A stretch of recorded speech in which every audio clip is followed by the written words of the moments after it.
Hi, everybody, and welcome to the Bastards postgame show. I am Nick. We have Brendan here as well today, and we have got to be public enemy number one in the Red Sox clubhouse right now after our eulogy we gave on Tuesday night because the Red Sox came out firing today. Brace yourself. 17-1 against the Houston Astros. Brendan, where did this come from? Nick, you have a team composed of 5 designated hitters. If they can play average defense, this team can hit, and they not only hit, they can rake. You got another bomb from Adam Duvall. This team on offense in the batter's box can pummel any pitching staff. They face JP France, who is one of the elite aces of the Houston Astros. He'd be an ace on our team. Yes, he would be. They raked this guy. It was insane. What a performance from the Boston Red Sox offense. And they've shown this all year that they can hit the ball with anybody. Can I just give you a basic kind of rundown on just how our performances was for all of our players for hitting today? So I'm going to start at the top. Verdugo, he was 4 for 7. He's got his average almost up to 280, and he was creeping down low 270 range. Devers went 2 for 5. Justin Turner went 1 for 2. Casas went 1 for 4. Adam Duvall went 2 for 3, now hitting 265. Wow. They pinched hit Rob Refsnyder. He did not have a hit. He was the only one in the line. Well, he pinched hit, but he didn't get a hit. Yoshida went 2 for 6 because I don't know if you saw the adjustment, but now his hands are much more up, and now he's hitting the ball. His bat had drooped, and now it's up. You heard it first here from Coach Nick. Choking up. Pablo Reyes, 2 for 4. Wilyer Abreu, 4 for 5 with a homer. Big home run. First MLB home run. Arias went 2 for 6. And then Connor Wong went 4 for 6. That is unbelievable to hear that, see that against an Astros team that I was petrified of having to face this week. Petrified. Oh, Nick, I'm with you. This team has a set of starting pitching that's elite. They also can hit the ball very well. They have fundamental baseball locked down, which is something that we've been raving about because we just don't have it here. Nope. But the Red Sox offense showed up and showed out. Seeing what you have out of Matsaka Yoshida, he had 2 hits on the night. That's always great to see, putting the ball in play. Building block. He's a building block. In the grand scheme of things, you have great hitters on this team. You do. And this is what it looks like when everything clicks and they start feeling themselves. They're one of the best offenses in the league. But like we saw with the New England Patriots last season, it doesn't matter if you're exemplary on one side and terrible on the other side, which is the opposite for the Patriots. They had a terrible offense and they had a great defense. You have a great offense and a terrible defense. This team, you have to have a balance. And with the Red Sox, they're all over the place. And especially with baseball, you can have a great offense, but the bats can go cold. And you've seen that before multiple times with the Red Sox.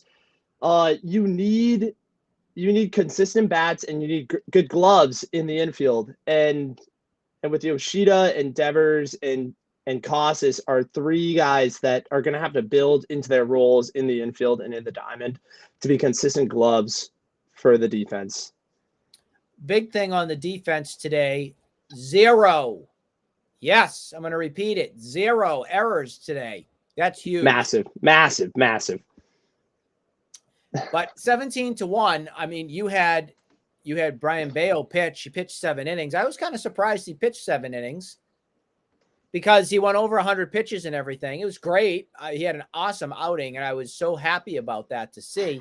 You also got a chance to rest your bullpen, which was huge to do too.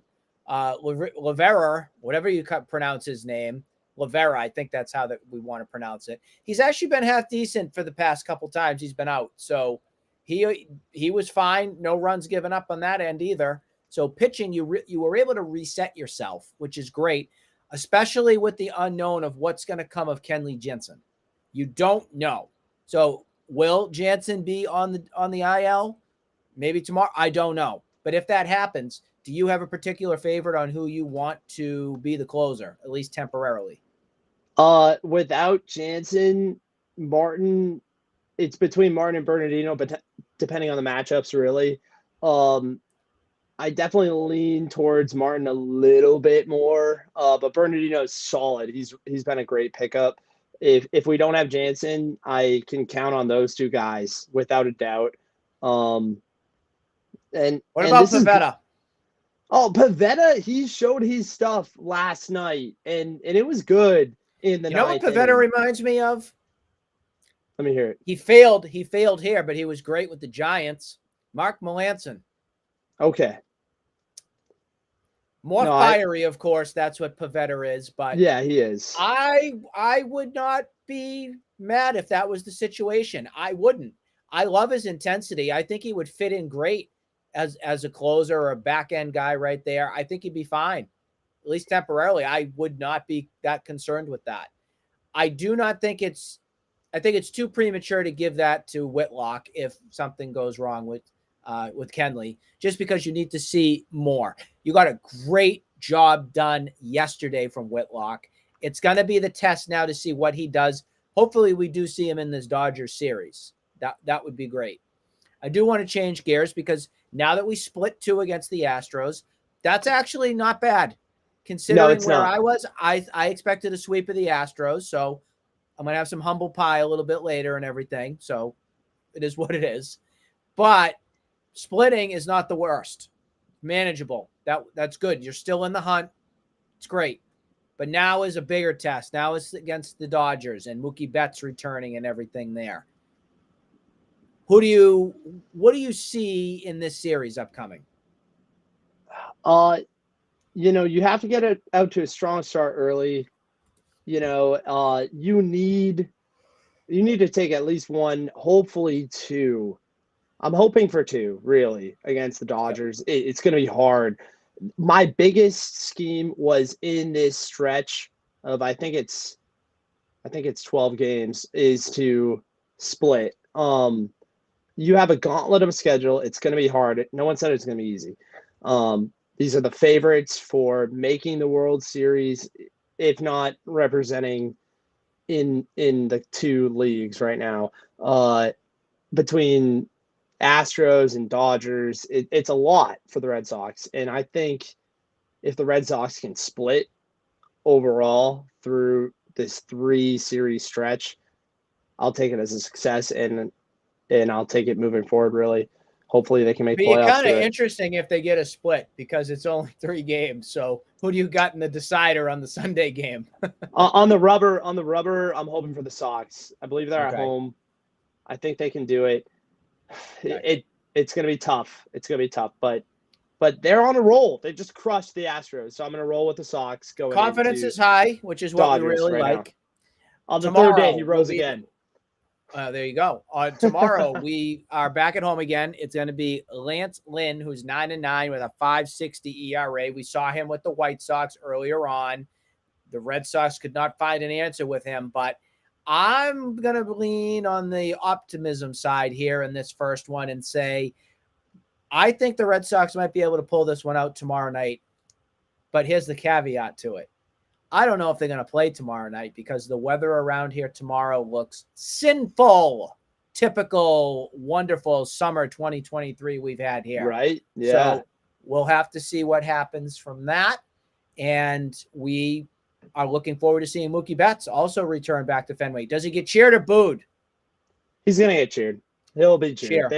I hope you do. You should not boo Mookie for that. If you want to boo somebody, boo John Henry. It's John Henry and Sam Kennedy. Yes. We will see you tomorrow to see how the Red Sox and Dodgers do. We hope everybody has a great night.